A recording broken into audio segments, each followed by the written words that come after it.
Welcome to the lecture of mathematics. This is the third video of chapter matrix. Till now we have completed almost three topics. The first one is definition of this matrix. The second one is order of matrix, and the third one is types of matrix. And this is also third matrix. Continue with the third topic, types of matrices. ZEE topic 1, types of matrix. Why I have given this ZEE topic 1? Because this all matrices that we are discussing right now are not covered in NCERT books. Okay, so the first one is horizontal matrix. The name itself says what does it means. Whenever the matrix is like in the form of horizontal, then it is in the category of horizontal matrix. How it looks like, let me give an example. Say it is 1 2 3 4 5 6.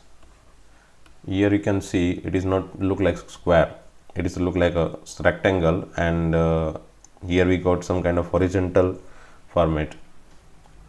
Then it is in the category of horizontal matrix. But the mathematical definition is what?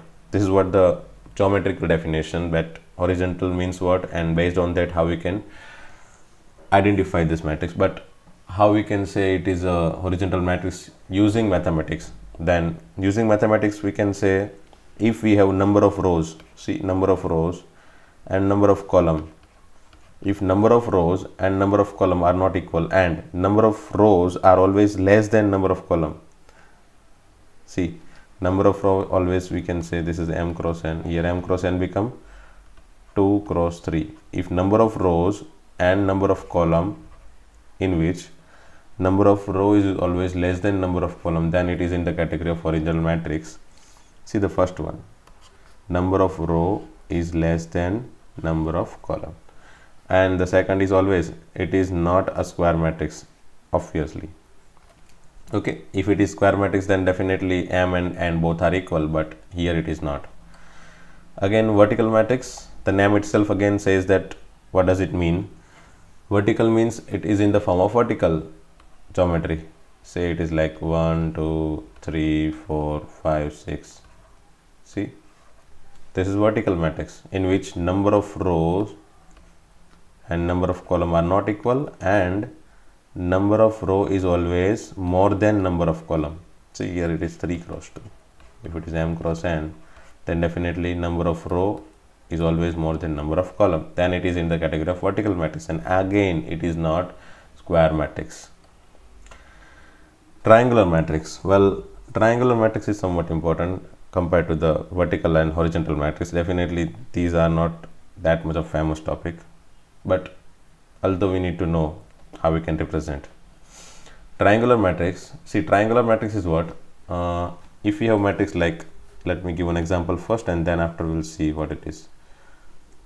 And in which second topic, that is it is always a square matrix, that is always happens, means if it is a square matrix then and then only we can find triangular matrix. So in square matrix में ही हम triangular matrix create कर सकते हैं.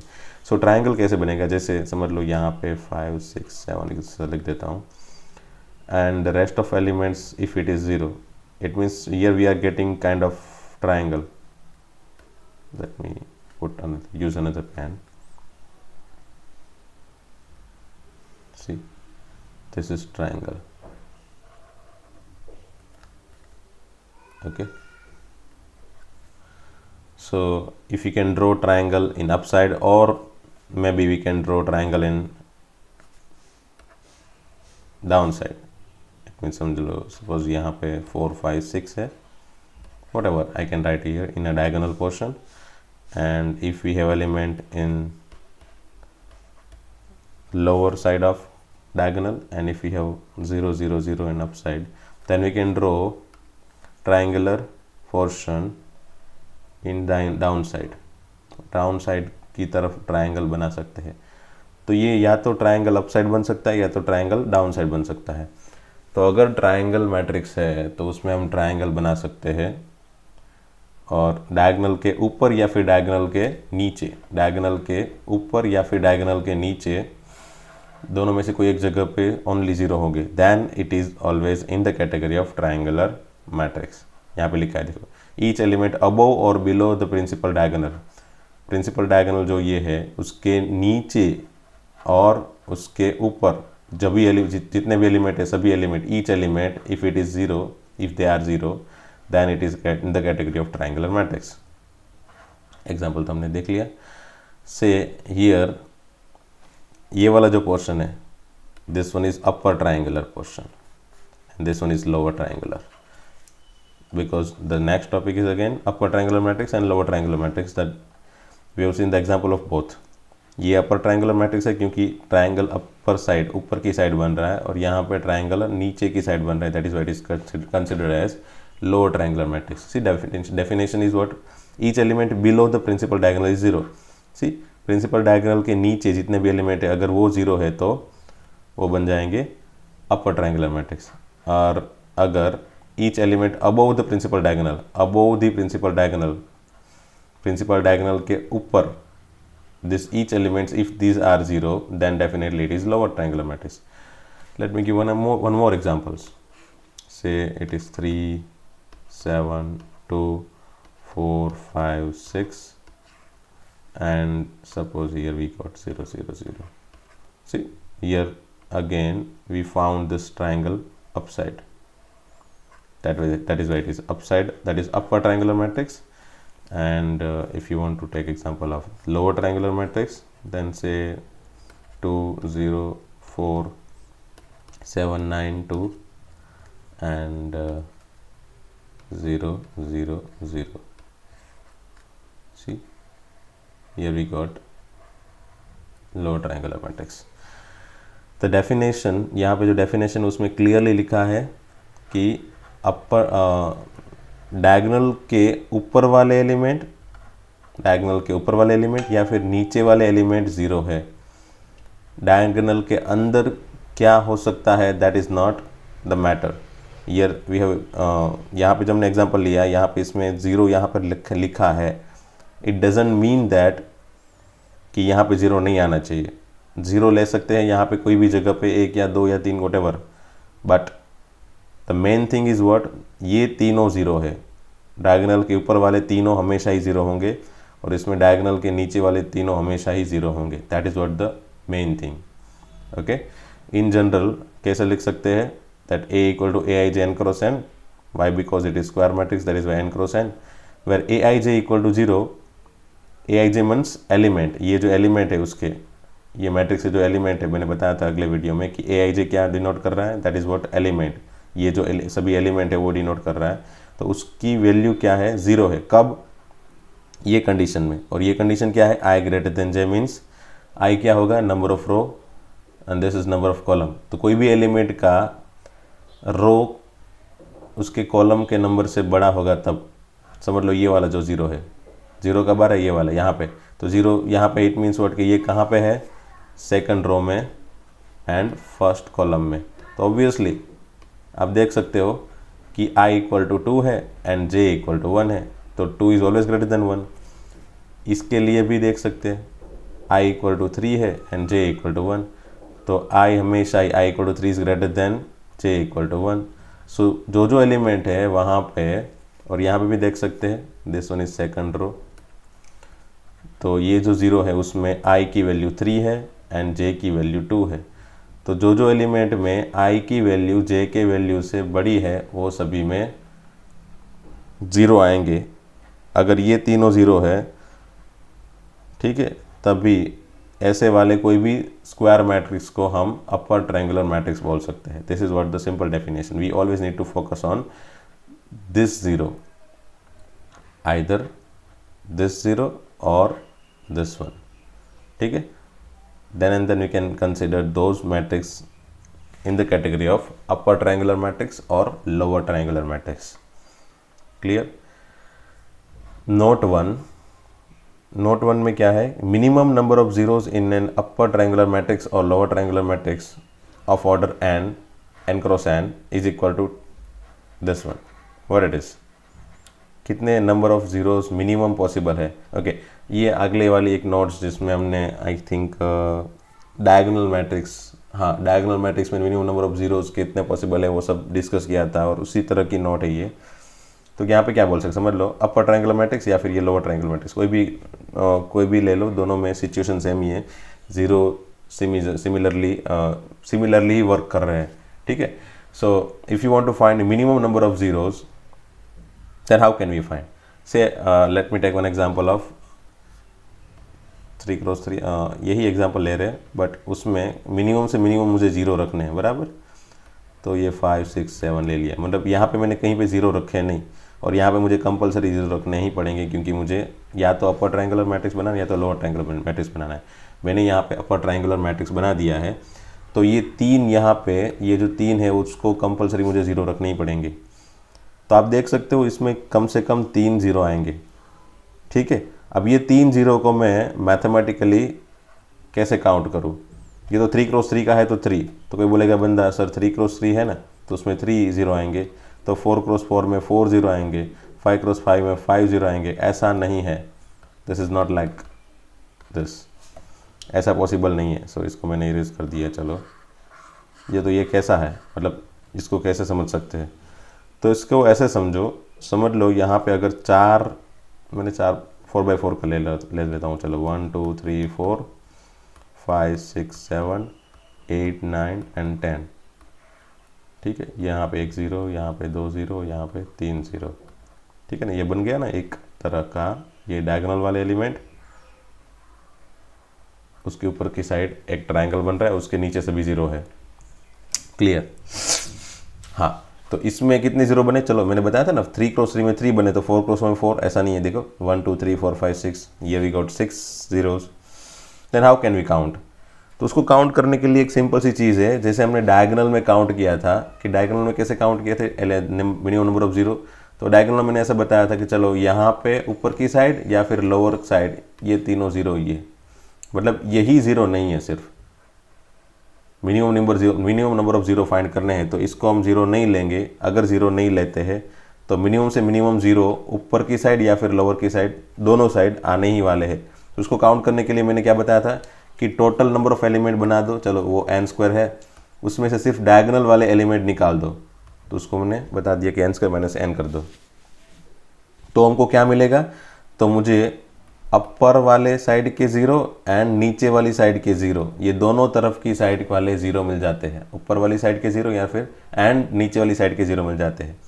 But अगर मुझे सिर्फ ऊपर वाली या सिर्फ नीचे वाली साइड के जीरो काउंट करने हैं, तो आप देख सकते हो ऊपर वाली साइड के जीरो एंड नीचे वाली साइड के जीरो सिमिलर ही है, तो उसके हाफ कर देता हूं मैं, half. If I will take divided by 2, then definitely कोई एक तरफ की साइड के जीरो काउंट होके बाहर आ गए। तो that is what the formula of n² - n/2, simple. So ये फॉर्मूला वैसे तो सिंपल ही है, अगर समझ में ना आए तो मुझे एक बार लाइव वीडियो लेक्चर में दिखा देना, समझा देना, मतलब पूछ लेना, सॉरी, ठीक है।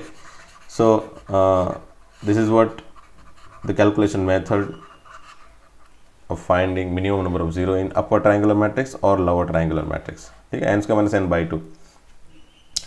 and if you have 4 cross 4 matrix and if you want to find minimum number of zeros, then definitely it is simple, 4² - 4/2, that is 16 - 4/2, which is 12/2, which is 6. So minimum number of zeros is R6. Maximum number of distinct element in an upper diagonal matrix or lower diagonal matrix of order n cross n. Okay, maximum number of distinct element in an upper triangular matrix. Let me take one example of again 3/3 का ले लेता हूँ, और maximum number of distinct element लेने हैं मुझे, मतलब ज़्यादा से ज़्यादा अलग अलग तरह के एलिमेंट कितने बन सकते हैं। तो मैंने जितने पॉसिबल है उतने अलग अलग एलिमेंट कंसिडर कर रहा हूँ मैं, 1 2 3 से 4 5 6, और इसको मुझे कंपलसरी जीरो रखने पड़ेंगे। चलो, तो ये कितने एलिमेंट हुए? तो चलो ये सब मिलके एक एलिमेंट हुआ, this can be considered as one element. Why? Because इसमें सिर्फ जीरो ही यूज हुआ। Now we need to count ये डायगोनल वाले element. Let me take another pen. समझ लो, मुझे ये डायगोनल वाले एलिमेंट काउंट करने हैं कि डायगोनल में कितने एलिमेंट है, जितने एलिमेंट डायगोनल में है उतने अलग अलग तरह के टाइप्स के एलिमेंट बन जाएंगे, और मुझे अपर ट्रायंगुलर अपर मतलब डायगोनल के ऊपर की साइड के जितने एलिमेंट है वो काउंट करने हैं। तो मैंने अभी बताया ना, इसको हम कितने एलिमेंट गिन सकते हैं, n square minus n by two. Why? Because diagonal के ऊपर की साइड या फिर नीचे की साइड कितने एलिमेंट होते हैं, और यहाँ पे मैं बनाया ना ये नंबर ऑफ जीरोज है, और कहाँ पे, डायगोनल के ऊपर के साइड या फिर नीचे की साइड के नंबर ऑफ जीरो है। अभी मैंने कैलकुलेट करके दिखाया इस तरह से।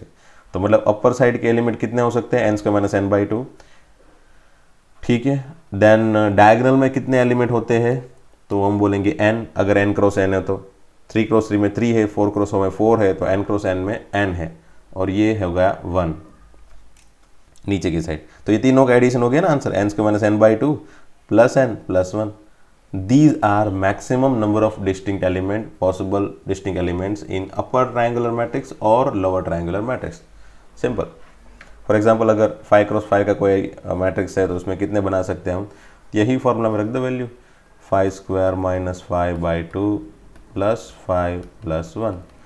5 स्क्वायर मतलब 25 minus 5 which is 20, 20 by two that is 10 plus 5 plus 1 6 that is 16। So maximum number of distinct element कितने पॉसिबल है, 16। Okay, clear.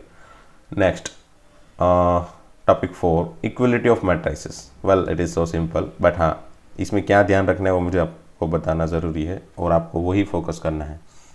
वैसे दिखने में तो बहुत इजी टॉपिक है। Equality of matrix means what, अगर दो मैट्रिक्स है ए एंड बी, वो इक्वल कब होते हैं, are said to be equal if ये दो कंडीशन में इक्वल होंगे। दोनों कंडीशन क्या है, उसके ऑर्डर सेम होने चाहिए, their order are same.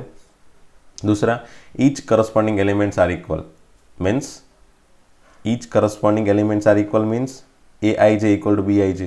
What it is corresponding element होता क्या है, let me take one example. समझ लो यहाँ पे मैंने ले लिया A1 B1 A2 B2, और यहाँ पे मैंने लिख दिया capital A1 capital B1 capital A2 capital B2। तो अगर ये दो मैट्रिक्स सेम है, इक्वल है, ये दो मैट्रिक्स इक्वल है, तो क्या क्या लिख सकते हैं हम, तो ये दोनों मैट्रिक्स कब इक्वल हो सकते हैं, तो पहली कंडीशन है उसके ऑर्डर सेम होने चाहिए। हाँ, यहाँ पे दोनों के ऑर्डर 2 क्रॉस 2 है, इसका भी ऑर्डर 2 क्रॉस 2 है और इसका भी ऑर्डर 2 क्रॉस 2 है, तो ये दोनों सेम हो गए। दूसरा,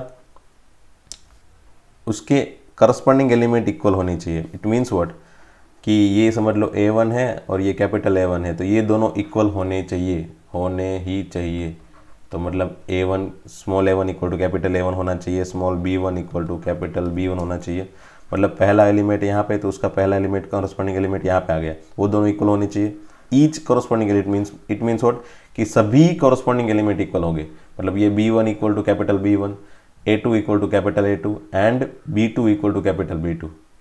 वंस अगेन मैं यहाँ पे क्या बोल रहा हूँ कि A1 equal to capital A1, B1 equal to capital B1, A2 equal to capital A2 and B2 equal to capital B2। Once again क्या बताया मैंने, capital A1 small A1 equal to capital A1, small B1 equal to capital B1, A2 equal to capital A2 and small B2 equal to capital B2। एक चीज़ खास ध्यान जो रखनी है हमको, वो एंड है। एंड का मतलब क्या हुआ कि ये चारों के चारों एक साथ में सेटिस्फाइड होने चाहिए। ओके, एक साथ में सेटिस्फाई होना चाहिए। उसका मतलब क्या हुआ, अगर मैंने यहाँ पे और लिख दिया तो उसका क्या मतलब होता है, और लिख देता हूँ उसका मतलब ये हो जाता है, समझ लो यहाँ पे 2 0 3 4 है। कोई बंदा बोलेगा सर आपने और लिखा होता तो क्या होगा, तो और लिखा होता तो कोई बंदा ऐसा भी सोच सकता है कि 2 इक्वल टू 2 और 0 इक्वल टू 5 और 3 इक्वल टू 3 और 4 इक्वल टू 4। यहाँ पे और कंडीशन सेटिस्फाई हो गई। हाँ, 2 इक्वल टू 2 है, या फिर 0 इक्वल टू 5 है, या फिर 3 इक्वल टू 3 है, या फिर 4 इक्वल टू 4 है।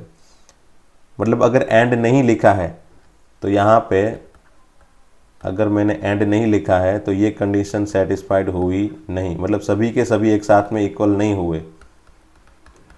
देखो ये वाली कंडीशन यहाँ पे अगर एंड लिखा है तो ये वाली कंडीशन सेटिस्फाइड नहीं हो रही है, मतलब चारों की चारों कंडीशन सेटिस्फाइड नहीं हो रही है। इसमें से एक कंडीशन भी अगर सेटिस्फाइड नहीं हो रही है तो भी वो इक्वल मैट्रिक्स नहीं है।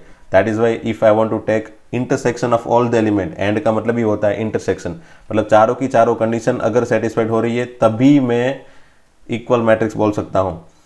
सो टू मेक इट स्पॉट, इतना इसको स्क्वाट बनाने के लिए बस आपको कंफ्यूज नहीं कर रहा हूँ, सिंपल सा ही है, बस आपको ध्यान रखना है यहाँ पे एंड है, बस क्या है, एंड है, ये सभी एंड है, ठीक है।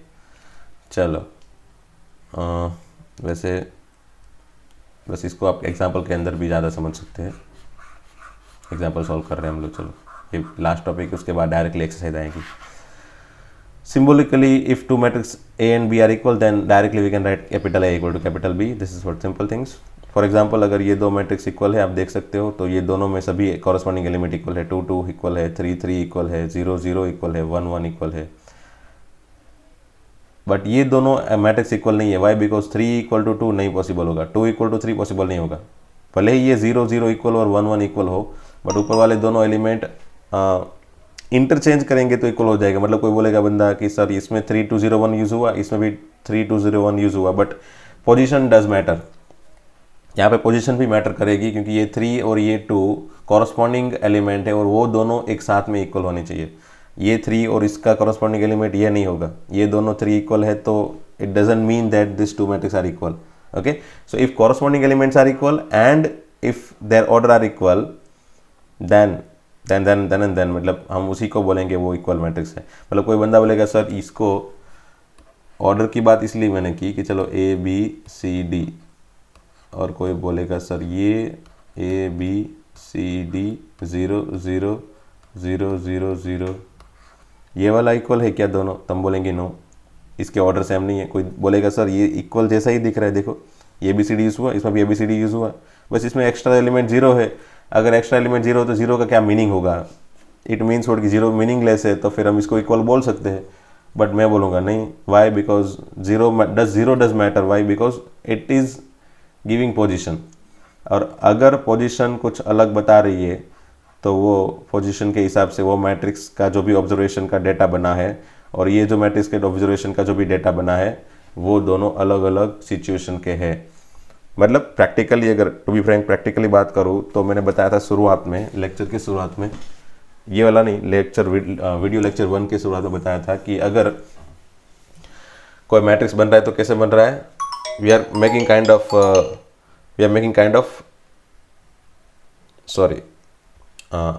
Kind of matrices.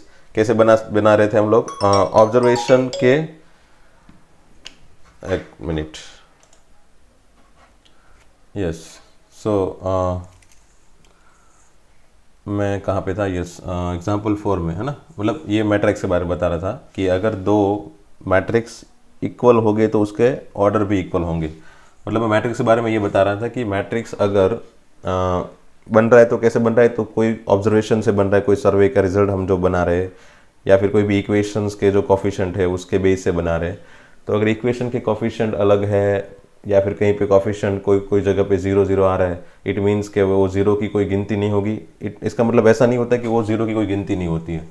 So 0 doesn't mean that 0 comes, कोई 0 कोई जगह पे आ रहा है तो वो कोई पोजीशन दिखा रहा है, मतलब वो पोजीशन पे क्या, या फिर वो कोई डेटा या कोई रीडिंग की वैल्यू 0 हो सकती है। सो 0 भी मीनिंग के साथ ही बना होता है और उसकी पोजीशन भी मैटर कर रही होती है। So if you have kind of matrix in which if we doesn't have two matrix two order equal, then we can't say that it is a equal matrix. ये दोनों इक्वल मैट्रिक्स नहीं है, not, ठीक है। सो ये example 4 है। वैसे दिखने में तो सिंपल ही दिख रहा है, वैसे टफ दिख रहा है, but it is simple. Why? Because ये दो मैट्रिक्स इक्वल दिखाया है। If this two matrix are equal, this one equal to this one, okay, then find the value of A B C X Y and Z, okay. So if you want to find the value of A B C D X Y Z, then we can just simply compare corresponding element. As we can see, ये दोनों matrix equal है because इसके order भी equal है और सब element है वो भी इक्वल है। जैसे यहाँ पे 0 है या 0 है, x + 3 को हम 0 के साथ कंपेयर कर सकते हैं क्योंकि उन लोग ने सामने से ही दे दिया है कि ये दोनों मैट्रिक्स इक्वल है। अगर दो मैट्रिक्स इक्वल है तो हम क्या क्या लिख सकते हैं? अगर A = B है तो हम क्या क्या लिख सकते हैं? उसके ऑर्डर सेम हो गए एंड उसके करस्पॉन्डिंग एलिमेंट भी सेम होंगे। तो यहाँ पे अगर a इक्वल टू बी है तो उसके क्या क्या लिख सकते हैं, उसके ऑर्डर सेम है और उसके करस्पॉन्डिंग एलिमेंट सेम है। तो हम करस्पॉन्डिंग एलिमेंट को कंपेयर करें, x plus 3 equal to 0, it means कि x इक्वल टू -3। फिर second element z plus 4 equal to 6, तो z प्लस 4 इक्वल टू 6, तो उसका मतलब हुआ z इक्वल टू 2। सभी जगह पे एंड इसीलिए लिख रहा हूँ कि अगर मैं समझ लो कि कहीं पे एक दो वेरिएबल अलग अलग, दो वेरिएबल वाले इक्वेशन अगर आ गए तो वो दोनों वेरिएबल वाले इक्वेशन को हम एक साथ में सॉल्व कर सकते हैं। चलो यहाँ पे तो मेरे ख्याल से सिचुएशन नहीं आएगी, ये वाला क्वेश्चन सिंपल है। Third element 2y minus 7 equal to 3y minus 2, अगर ये दोनों इक्वल है तो y क्या बन जाएगा, 2y इस तरफ लेंगे तो 3y minus 2y, that is y equal to 2 minus 7 which is -5 if I am not wrong. Okay, then -6 equal to -6, good, चलो वो भी इक्वल है, मतलब ये -6 इक्वल टू -6, उससे कोई वेरिएबल की वैल्यू नहीं मिली, चलो ठीक है कोई बात नहीं।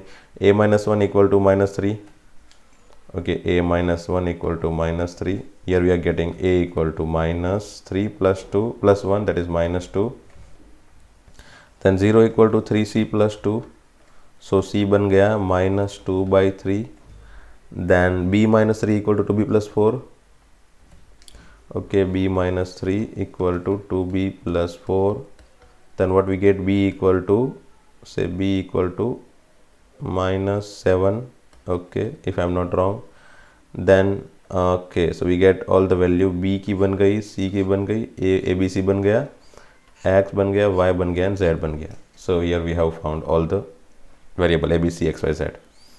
सो ये वाला इक्वेशन वैसे तो इजी है, दो मैट्रिक्स अगर इक्वल है तो कोई भी वेरिएबल फाइंड करने के लिए वो लोग पूछेंगे।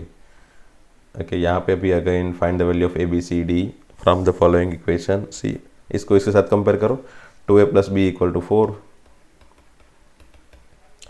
Then a minus 2b equal to 3, a minus 2b equal to -3, ये दोनों को सॉल्व कर लो यूजिंग एलिमिनेशन मेथड या फिर कोई भी सब्स्टिट्यूशन मेथड यूज कर लो एंड ए बी फाइंड कर लो, उसमें से ए बी फाइंड कर लो। Similarly 5c minus D equal to 11 and 4c plus 3d equal to 24, 4c plus 3d equal to 24, again solve it and find c and d।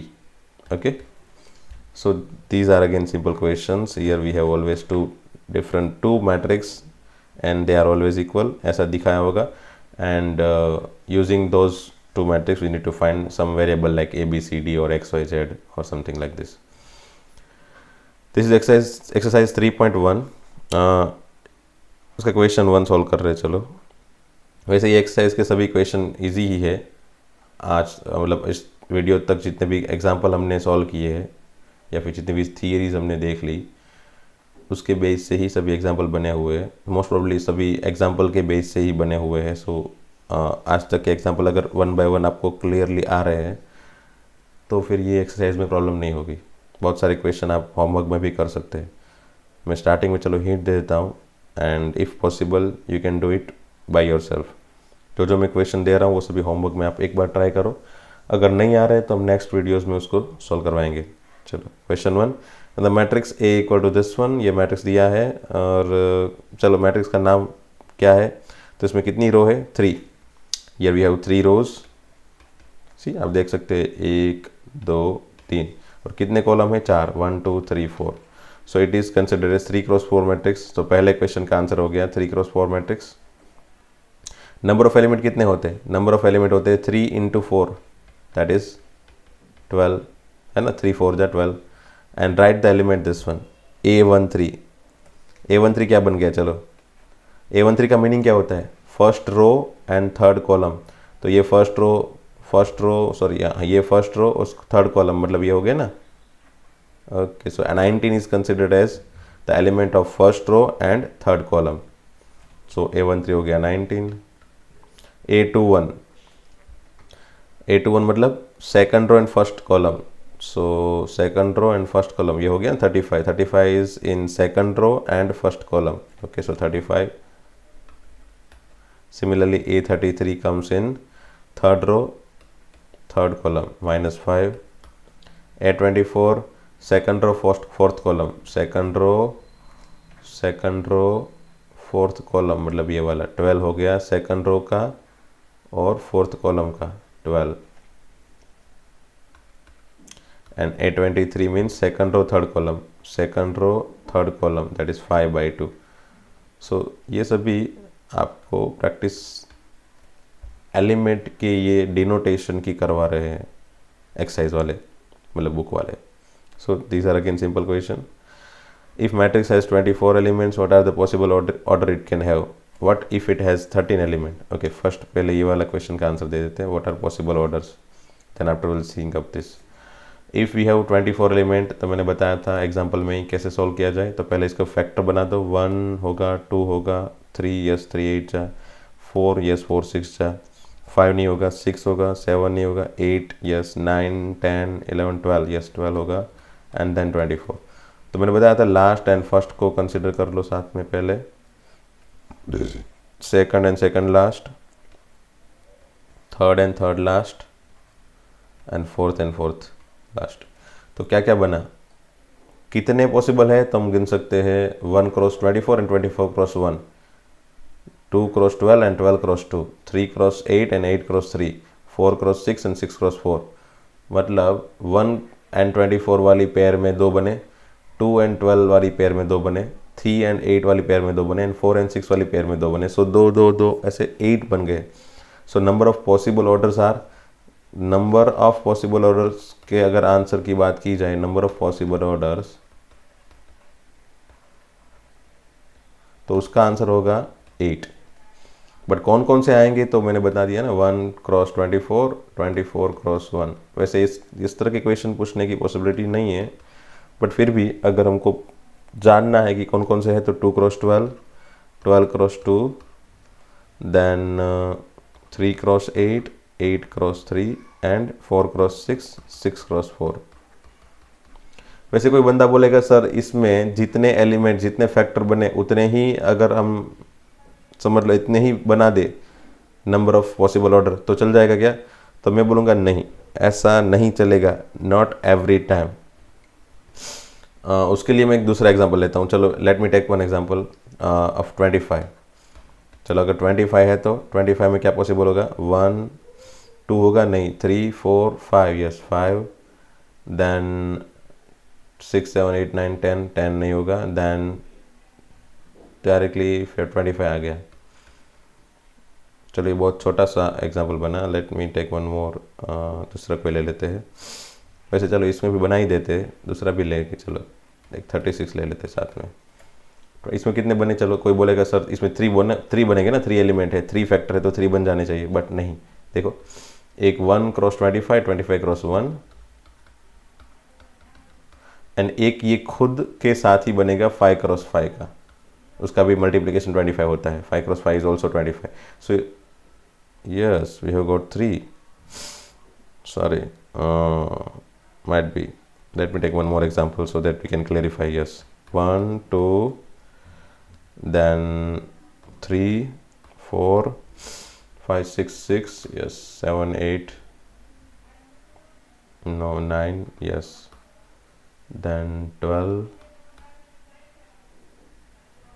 18 and 36. okay, 1 and 6 के साथ एक होगा, 2 and 18 के साथ, then 3 और 12, then 4 6 जा 9 4 जा yes, and this one is 6. so कितने बने, yes yes yes इतने ही बनेंगे. चलो चलो चलो. so this is what the final things. हाँ इसमें अगर ऑर्डर बनाने हैं तो यहाँ पे 4 क्रॉस 6 एंड 6 क्रॉस 4 ऐसे बन जाते हैं. बट अगर वो परफेक्ट स्क्वायर है तो मैं भी अगर नंबर ऑफ पॉसिबल ऑर्डर बनाना तो सिंपल है, बट अगर कौन कौन से ऑर्डर बनाने होंगे तो मैं भी कोई बंदे को ये वाला 5 क्रॉस 5 माइंड में नहीं भी आ सकता है. जैसे इसमें 6 क्रॉस 6 वाला एक पॉसिबल है, वो मैं भी माइंड में नहीं आ सकता. So let me generalize it. If you want to find number of possible order then it is equal to number of possible factor. Okay, number of possible factor. I can generalize it, number of possible factor. वो कितने हैं 8, so that is why it is 8। और if कैसे बनाने हैं तो उसकी method भी मैंने बता दी आपको। ओके चलो सॉरी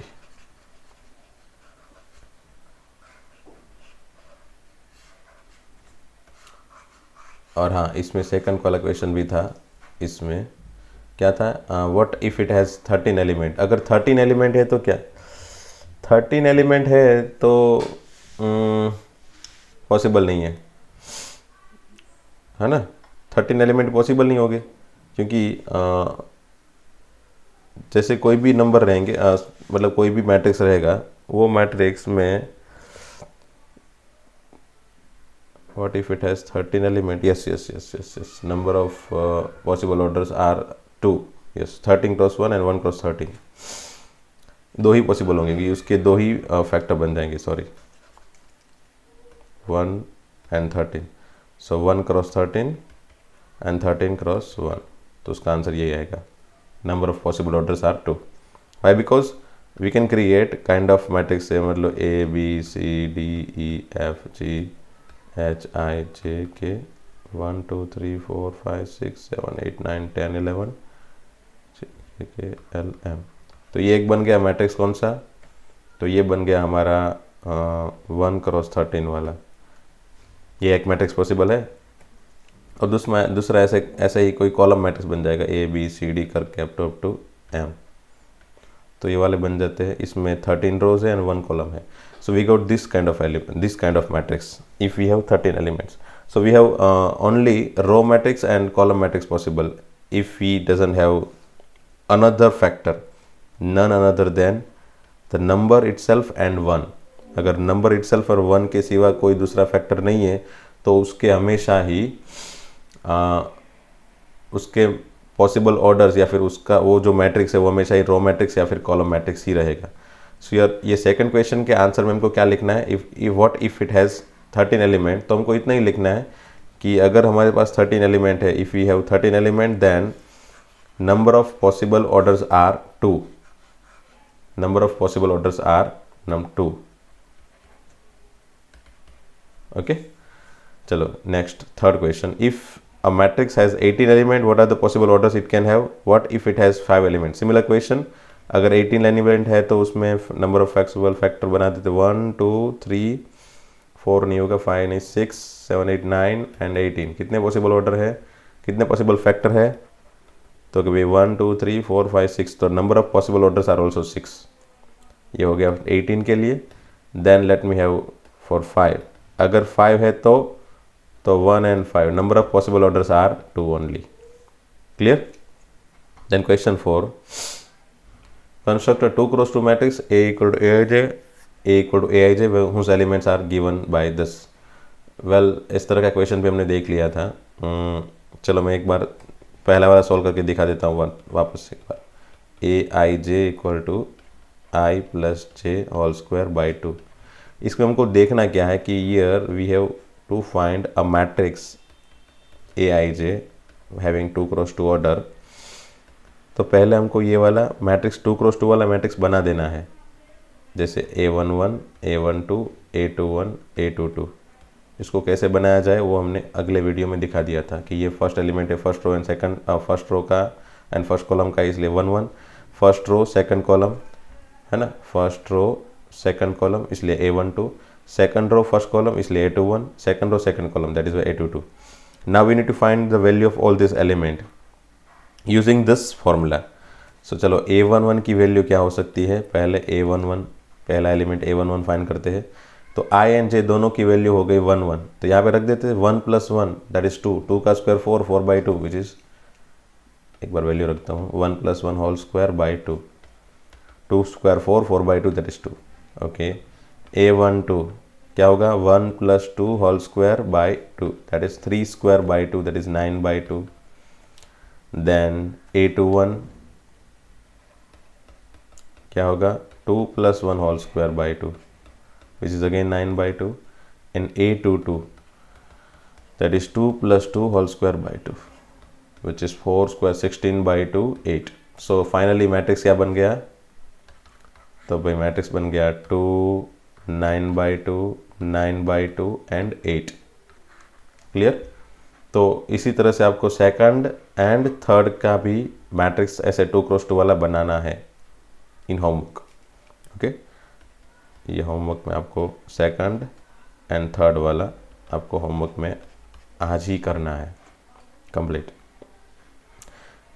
सिमिलरली क्वेश्चन 5 वैसे ये है 3x4 मैट्रिक्स है, उस elements are given by this one. इसमें भी मैंने चलो हिंट बना दी A=AIJ और मैंने 3x4 का मैट्रिक्स बनाना है, तो मैं 3x4 का मैट्रिक्स आपको एक बार बना के दिखा देता हूँ। Then you just put the value of AIJ, जो भी इसकी AIJ की वैल्यू आएगी, मतलब AIJ में A11 A12 जो भी आएगा उस इसी फॉर्मूला को यूज़ करके आपको खुद से बनाना है।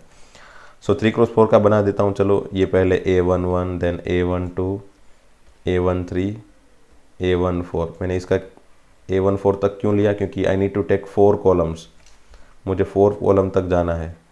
देखो 3x4 है ना, तो 4 कॉलम है एंड 3 रोज है, तो मुझे 3 रोज तक जाना है, A21 एंड A31। चलो A21 A22 A23 A24। वैसे अभी तो आदत बन गई, तुरंत निकल जाते हैं ये सब word. A31 then A32 A33 A34। Now you need to find the value of all this AIJ, ये सभी एलिमेंट की वैल्यू फाइंड करनी है using this one, first one and second one, दोनों को यूज़ करके फाइंड करनी है। यहाँ पे मोड है तो मॉडुलस साइन का इसके अंदर जो भी आंसर है उसका नेगेटिव फॉर्म को पॉजिटिव फॉर्म बना के 2 से डिवाइड करके फिर आंसर जो भी आया वो बनाना है। So be careful about this mode and you can get the answer of this matrix also. So इसको भी मैंने होमवर्क में दे देता हूँ। चलो ईजी है, आउट है तो मुझे पूछ लेना नेक्स्ट लेक्चर में। Then again find the value of XYZ from the following equation. Similar question we have completed today only, आज ही कंप्लीट किया हमने, लास्ट एग्जांपल जो भी दिया था वही। चलो अगेन पहला मैं एक बार इसको दिखा देता हूँ कैसे ही है। दो मैट्रिक्स इक्वल है तो XYZ की वैल्यू बनाए, कैसे बनाए, चलो 4 equal to corresponding element equal बना दो। चलो 4 इक्वल टू Y, तो हो गया Y इक्वल टू 4 पहला वाला। देन 3 इक्वल टू Z हो गया, चलो ये second. Then X equal to 1 and 5 equal to 5 है ही। सो ये तीनों के आंसर बन गए। ये फर्स्ट वाले का क्वेश्चन का आंसर। ये सेकंड वाले में x plus y equal to 6, फिर ये 2 एंड 2 तो इक्वल ही है, उसको कंपेयर करने की वैसे भी ज़रूरत नहीं है। Then 5 plus z equal to 5, so z equal to से 0 and then x y equal to 8, x y equal to 8। So using ये दोनों को यूज़ करके आप x एंड y की वैल्यू फाइंड कर लेना। कैसे करते हैं पता है ना? चलो दिखाई देता हूँ साथ में। वैसे तो 11th में बहुत सारे क्वेश्चन में ऐसा बना था कि चलो x एंड y दो एलिमेंट के समेशन या फिर दो एलिमेंट के मल्टीप्लिकेशन का फॉर्म अगर दे दिया है तो उसको कैसे सॉल्व किया जाए। तो चलो इसमें से मैंने किसी एक को सब्जेक्ट बना दिया, मतलब y equal to 8/x and I have put it in first equation. इसके अंदर रख देता हूँ y की जगह पे x plus 8/x equal to 6, so x square plus 8 equal to 6x। मैंने एलसीएम ले लिया and then you can solve this equation, quadratic equation, you can get the value of x। Okay, वैसे यहाँ पे x की दो value आएगी, कौन कौन सी आएगी, 4 टू जा 8, सो इट इज़ 4 एंड 2। सो अगर x इक्वल टू 4 है तो y इक्वल टू क्या हो गया, तो y इक्वल टू 2 होगा। यहाँ पे रखने से x इक्वल टू 4 है तो y इक्वल टू क्या होगा, 8/4 2। और अगर x इक्वल टू 2 है तो y इक्वल टू क्या होगा, तो y इक्वल टू 4 होगा। तो कौन सा ले इसमें, तो दोनों में से कोई भी ले सकते हैं, क्योंकि यहाँ पे मैं x की वैल्यू अगर मैंने 4 रखी तो y की 2 रखी, 4 प्लस 2 6 हो गया, यहाँ पे 6 हो गया, और ये 4 टू जा 8। अगर मैंने यहाँ पे x की जगह 2 रखा और y की जगह 4 रखा, then also it is correct. So इसका फाइनल आंसर क्या होगा, इसका सॉल्यूशन, अगर मुझे एक्स वाई की ही वैल्यू पूछी, एक्स वाई जेड की वैल्यू पूछी है, तो इसका फाइनल हम ऐसा लिख सकते हैं आंसर, फाइनल आंसर हम x y z equal to 4 2 and z equal to कितना है, 0। Okay, 4 2 0 and 240। ठीक है, ये हमारा फाइनल आंसर बन गया। इसके दो आंसर बने ना एक्चुअल में, 420 पॉसिबल है या फिर 240, तो ये होगा हमारा final answer for the second question. And similarly you can find value of x y z in third. Comparison से डायरेक्ट फाइंड कर सकते हो, x plus y plus z equal to 9, x plus z equal to 5, y plus z equal to 7। Y plus z की value इसके अंदर रख दोगे, then you can get x. X की वैल्यू इसके अंदर रख दोगे, then you can get z. X की एंड जेड की वैल्यू वापस इसके अंदर रख दोगे, then you can get y. या फिर जेड की वैल्यू, सिर्फ जेड की वैल्यू इसके अंदर रख दोगे, then you can get y. So it is again simple. Question 7, compare again all the possible numbers. a minus b equal to -1 करो, 2a minus b equal to 0 करो, ये दोनों को सॉल्व करो, ए बी फाइंड करो। ये 2a plus c equal to 5 and 3c plus D equal to 13। जैसे यहाँ पे a एंड b की वैल्यू मिल जाएगी, वो उसको इसके अंदर रख के c फाइंड कर लो। c फाइंड हो जाएगा तो 3c plus D equal to 13 में c रख के d फाइंड कर लो। क्लियर? एक बार और बता देता हूँ, a minus b equal to -1, 2a minus b equal to 0, इसको सॉल्व करके आप a एंड b बना दो। Then 2a plus c equal to 5, इसके अंदर a की वैल्यू रख के, a की वैल्यू यहाँ से इसके अंदर रख के आप फाइनली c फाइंड कर लो। And then 3c plus D equal to 13, c की वैल्यू यहाँ पे पुट करके आप बना सकते हो d। थोड़ा पिक्चरली मैंने बना के दिखाया है हिंट के लिए। Calculation is so simple, that's why I am not giving all this calculation here. Example 8, a equal to aij m cross n is square matrix if. अगर स्क्वायर मैट्रिक्स है तो डेफिनेटली ये दोनों सेम ही हो गए, number of row and number of column are equal, so m equal to n, simple, option c. Question 9, which of the given values of x and y makes the following matrix pair of matrix equal। मतलब अगर ये दोनों matrix equal है तो x and y की क्या क्या value possible है, तो सिंपल कंपेयर कर लो। 3x प्लस 7 इक्वल टू 0, चलो let me compare. 3x plus 7 equal to 0, then x equal to -7/3, then 5 equal to y minus 2, y equal to 7, y plus 1 equal to 8, then y equal to 7, okay, it is also there। हाँ, वैसे कभी कभी ऐसा होगा कि sometime it is possible कि यहाँ पे y की वैल्यू और यहाँ पे y की वैल्यू अलग अलग आ सकती है।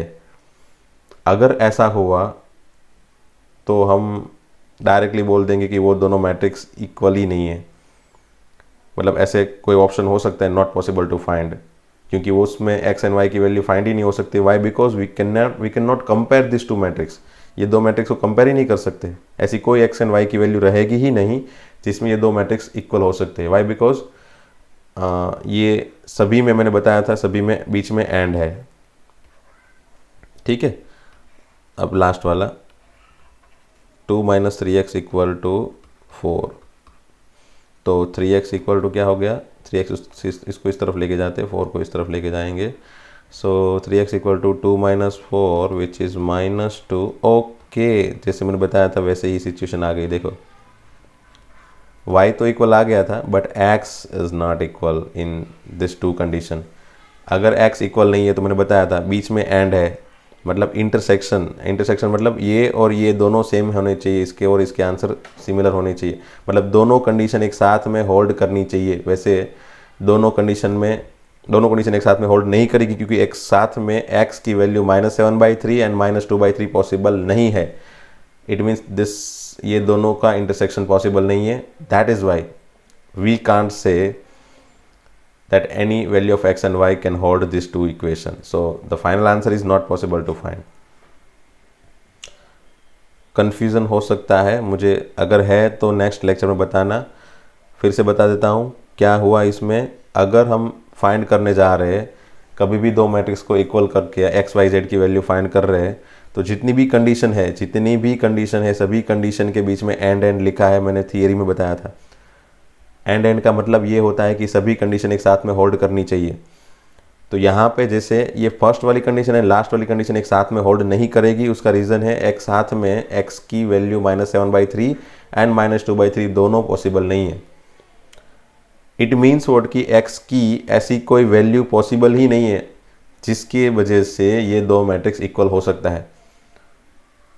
थोड़ा और सिंप्लीफाई कर लेता हूँ, अगर मैंने x की वैल्यू -7/3 ले ली तो ये दोनों इक्वल होंगे, है ना। x की वैल्यू -7/3 यहाँ पे रख देता हूँ मैं, तो ये 0 हो जाएगा डेफिनेटली, क्योंकि x equal to -7/3 then 3x + 7 equal to 0। So ये 0 हो जाएगा, तो ये 0 इक्वल टू 0 बन जाएगा। बट यहाँ पे अगर मैंने x की वैल्यू -7/3 रखी वही सिचुएशन में, तो ये 4 नहीं होगा। इट मीन्स व्हाट कि ये दोनों मैट्रिक्स कैसे बने, मैं बता देता हूँ चलो। कि ये पहला वाला मैट्रिक्स बन गया 0, फिर ये 5, फिर y + 1 दैट इज 7 + 1 8, चलो। और यहाँ पे भी दूसरा वाला मैट्रिक्स भी यही बन जाएगा 0 5 8, है ना। इक्वल है कि नहीं वो चेक करते हैं। अब तक तो इक्वल लग रहा है कि चलो 3x + 7 में x की जगह -7/3 रखा तो ये 0 बना, इसलिए 0, और ये तो 0 है ही इसलिए 0। ये 5 है, ये 5 है, ओके। और y की वैल्यू 7 रखने से 7 - 2 5, सो ये भी 5। y + 1 = 8, सॉरी 7 + 1 = 8, तो ये 8, इसलिए इस तरफ 8, और यहाँ पे तो 8 है ही इसलिए ये भी 8। देन ये दोनों में ये वाला 4 है इसलिए इस तरफ का तो 4 लिख देता हूँ मैं पहले से ही। इसमें अगर मैं x की जगह पे -7/3 रखूँ तो चलो 3 3 कैंसिल, 2 - 3 × -7/3, 3 3 कैंसिल, और ये माइनस प्लस 2 + 7 दैट इज़ 9, सो ये हो गया 9। सी ये दोनों तो इक्वल हुए ही नहीं, और मैट्रिक्स की डेफिनेशन के हिसाब से, इक्वलिटी की डेफिनेशन के हिसाब से each and every element, each and every corresponding elements are equal. That is why ये दो मैट्रिक्स इक्वल नहीं हो सकते। x की ये वैल्यू के लिए तो नहीं हो सकते, x की -7/3 वैल्यू के लिए इक्वल नहीं हो सकते। इट मीन सिमिलरली x की -2/3 वैल्यू के लिए ये दोनों इक्वल होंगे, ये दोनों की वैल्यू 4, इसकी वैल्यू 4 आ जाएगी क्योंकि x की वैल्यू -2/3, तो ये हो गया 4, तो इसकी वैल्यू 4 आ जाएगी, तो ये दोनों इक्वल हो जाएंगे। बट उसके लिए ये दोनों इक्वल नहीं होंगे। इट मीन्स कि x = -2/3 रखने से ये वाला 0 नहीं होगा, तो ये दोनों इक्वल नहीं होंगे। इट मीन्स कि x की ऐसी कोई वैल्यू आई ही नहीं, y की वैल्यू बन गई, but what we need to find is solution. Final solution में x एंड y दोनों की वैल्यू आती है, तो x की ऐसी कोई वैल्यू नहीं बनी जिसकी वजह से ये दो मैट्रिक्स इक्वल आए। That is why solutions are not possible. Okay, so मैंने ये थोड़ा डिटेल्ड में समझाने की कोशिश की है क्योंकि मैं भी कन्फ्यूजन हो सकता है। अगर डिटेल में नहीं भी समझ में आए तो भी मैंने बताया जो रूल्स वही याद रखना है। क्या कि ये चलो चेक नहीं भी करोगे आप एग्ज़ाम में चलेगा, वाई बिकॉज हमको सिर्फ एग्ज़ाम में यही दिखाना है कि यही सोचना है कि जो भी 4 कंडीशन या फिर जितनी भी कंडीशन है इक्वलिटी होल्ड करने वाली, वो सभी कंडीशन एक साथ में होल्ड करनी चाहिए। बीच में एंड है उसका मतलब सभी साथ में होल्ड करनी चाहिए। ऐसी कोई पॉसिबिलिटी नहीं आनी चाहिए जिसमें दो कंडीशन कन्फ्लिक्ट हो, मतलब इंटरसेक्शन की डेफिनेशन वायोलेट हो, जैसे यहाँ पे हो रही है कि फर्स्ट वाली एंड लास्ट वाली कंडीशन एक साथ में पॉसिबल नहीं है। That's why we cannot equalize these two matrix. That is what the simple task we need to check. Okay, example 9, question 9 हो गया। Question 10, the number of all possible matrices of 3 × 3 with each entry 0 or 1। वैसे बहुत simple सा question है, but इसमें PNC का use होगा, permutation and combination का। कैसे, तो मैं दिखा देता हूँ, समझ लो। यहाँ पे 3 × 3 वाले मैट्रिक्स की बात की ना उन लोग ने। चलो, तो 3 × 3 वाले ऐसे 9 एलिमेंट होते हैं, और उसने बोला है कि इसमें मैं 0 या फिर 1 यूज़ कर सकता हूँ। जैसे मैं एक PNC वाली सिचुएशन एक बार याद करवाता हूँ कि समझ लो मुझे कोई नंबर बनाने हैं 4 डिजिट वाले, या फिर चलो हाँ 4 डिजिट वाले नंबर बनाने हैं, तो कितने नंबर पॉसिबल है। तो कोई बंदा बोलेगा सर इसमें चलो रख दो, पहला नंबर 0 पॉसिबल नहीं है, बाकी सब तो पॉसिबल है ना, 1 2 3 4 up to 9, so I can put any 9 now में से कोई भी एलिमेंट रख सकता हूँ। अगर रिपीटेशन अलाउड है तो मैं यहाँ पे 0 भी यूज़ कर सकता हूँ, और बाकी 1 से 9 तो है ही, मतलब यहाँ पे मैं 0 से लेके 9 तक के सभी यूज़ कर सकता हूँ, इसलिए I can put 10। Again I can put 10 over year also because repetition allowed, ऐसा सोच लेता हूँ। चलो, तो ये सभी 10 10 बन के मैं सभी का मल्टीप्लिकेशन करके आपको फाइनल आंसर बताता था PNC में। वही सिचुएशन यहाँ पे आ गई। ऐसा कुछ लिखा नहीं है कि रिपीटेशन अलाउड नहीं है, बस ऐसा लिख दिया है कि सभी एंट्री 0 या फिर 1 होनी चाहिए, मतलब रिपीटेशन सिंपली अलाउड हो गया। मतलब कोई जगह पे समझ लो यहाँ पे 0 आ गया तो यहाँ पे 1 आ सकता है, यहाँ पे 0 आ सकता है, 0 या फिर 1 हो सकता है, 0 या फिर 1 हो सकता है, उसका मतलब ये हुआ कि रिपीटेशन तो अलाउड होगा, क्योंकि ऐसा तो है नहीं कि चलो यहाँ पे 0 रख दिया, यहाँ पे 1 रख दिया। चलो मैं सिचुएशन दिखाता हूँ, ये 0 रख दिया, ये 1 रख दिया, अब दूसरा कोई नंबर ही नहीं है कि मैं इसमें रख सकूँ, तो मुझे यहाँ पे या फिर 0 या फिर 1 कुछ ना कुछ तो रखना ही पड़ेगा। सो रिपीटेशन इज़ अलाउड। ये तो सिंपल सी चीज़ है, वो पता चल गई कि रिपीटेशन अलाउड है। अब क्या क्या रख सकते हैं ये सभी बॉक्स में, जैसे यहाँ पे ये सभी बॉक्स में क्या क्या रख सकते हैं, तो जैसे ये सभी बॉक्स में क्या क्या रख सकते थे, तो जितने पॉसिबल नंबर लिख सकते हैं उतने पॉसिबल नंबर, उसने नंबर ऑफ पॉसिबल उतने नंबर लिखते थे हम लोग यहाँ पे। देखिए यहाँ पे 1 से 9 तक का सभी पॉसिबल है इसलिए 9, फिर यहाँ पे 0 से 9 तक के 10 नंबर पॉसिबल है इसलिए 10, ऐसे। वैसे यहाँ पे सिर्फ 0 और 1 ही यूज़ हो सकता है, इसलिए मैं लिख रहा हूँ सिर्फ 2। आई कैन यूज़ 0 और 1, यहाँ पे भी आई कैन यूज़ 0 और 1, यहाँ पे भी आई कैन यूज़ 0 और 1, 2 2 2 2 2 2। I can use only 0 or 1 in each and every place. So how many numbers of possible matrix are here? तो वैसे यहाँ पे जैसे हम सभी जितने भी पॉसिबल है उतने सभी के मल्टीप्लिकेशन करते थे, वैसे ही यहाँ पे 2 2 2 सभी का मल्टीप्लिकेशन कर लो। कैसे, कितनी बार होगा? 2 2 2 2 रेज़ टू 9, तो हो जाएगा 512, 212। यही फाइनल आंसर है। अगर समझ में ना आया तो मुझे वापस पूछना है एक बार, बट ये क्वेश्चन पीएनसी के पॉकेट में से लिया है हम लोग ने, मैट्रिक्स का क्वेश्चन, बट यूज़ है पीएनसी का। So this is what again simple task. मैंने होमवर्क में थोड़े बहुत क्वेश्चन आपको दिए हैं, थोड़ी बहुत हिंट दे दी है बहुत सारे थोड़े बहुत क्वेश्चन में। सो आप उसको भी कंप्लीट करके आप एक बार एक्सरसाइज भी लिख लेना, और आज तक की जो भी थियरी है बराबर से एक बार रेफ़र करके उसको लिख के फेयर बुक में एक्सरसाइज के सभी क्वेश्चन को कंप्लीट करके नेक्स्ट लेक्चर में मिलेंगे। चलो, और कोई डाउट सेशन है, कोई डाउट है तो नेक्स्ट लेक्चर में डेफिनेटली वो डाउट को सॉल्व करेंगे। क्लियर? Thank you.